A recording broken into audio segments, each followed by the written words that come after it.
Hey guys, welcome back to Tech is Easy. Today, I'm going to show you how to use Quick Reply on Instagram for direct messages. So if you don't know what Quick Reply is, it's a feature which is given to all business accounts so that you can format responses and then you can directly insert them into direct messages and you avoid sending the same message to different people time and time again. So this will save loads of your time. You've got to make sure that you have a business Instagram profile. So now let's get started. First, you have to go to Instagram. Then you have to click on the three lines on the top right and go to settings, which is at the bottom. Then you have to click on business. And over here, click on quick replies.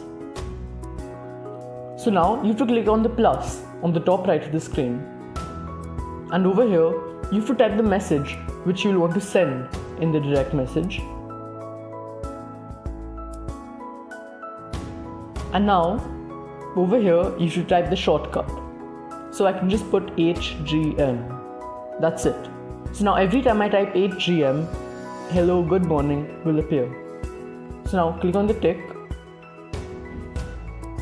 And now let's try it out. I'll go to my direct messages. I just type in this HGM, and over here you have to click on this icon and automatically hello, good morning has come. This is how you use quick reply on Instagram. If you enjoyed this video, don't forget to subscribe to my channel. Thank you for watching.